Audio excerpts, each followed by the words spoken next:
If you want to change the world, start off by making your bed. If you make your bed every morning, you will have accomplished the first task of the day. It will give you a small sense of pride, and it will encourage you to do another task, and another, and another. And by the end of the day, that one task completed will have turned into many tasks completed.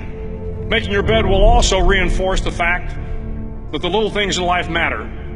If you can't do the little things right, you'll never be able to do the big things right. And if by chance you have a miserable day, you will come home to a bed that is made, that you made. And a made bed gives you encouragement that tomorrow will be better. To pass SEAL training, there are a series of long swims that must be completed. One is the night swim. Before the swim, the instructors joyfully brief the students on all the species of sharks that inhabit the waters off San Clemente.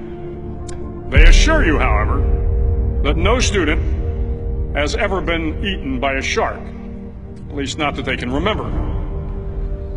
But you are also taught that if a shark begins to circle your position, stand your ground. Do not swim away. Do not act afraid. And if the shark, hungry for a midnight snack, darts towards you, then summons up all your strength and punch him in the snout, and he will turn and swim away. There are a lot of sharks in the world. If you hope to complete the swim, you will have to deal with them. So if you want to change the world, don't back down from the sharks. Over a few weeks of difficult training, my SEAL class, which started with 150 men, was down to just 42. There were now 6 boat crews of 7 men each. I was in the boat with the tall guys, but the best boat crew we had was made up of the little guys, the Munchkin crew, we called them. No one was over 5'5". The Munchkin boat crew had 1 American Indian, 1 African American, 1 Polish American, 1 Greek American, 1 Italian American, and 2 tough kids from the Midwest. They out-paddled, outran, and outswam all the other boat crews.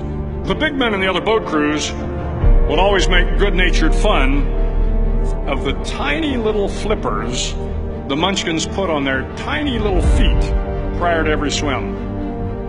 But somehow these little guys from every corner of the nation and the world always had the last laugh, swimming faster than everyone and reaching the shore long before the rest of us.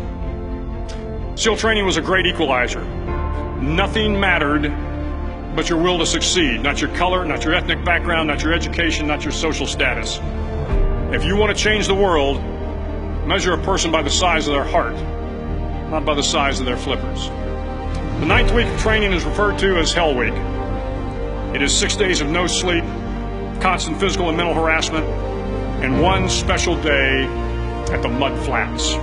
The Mud Flats are an area between San Diego and Tijuana where the water runs off and creates the Tijuana Sloughs, a swampy patch of terrain where the mud will engulf you.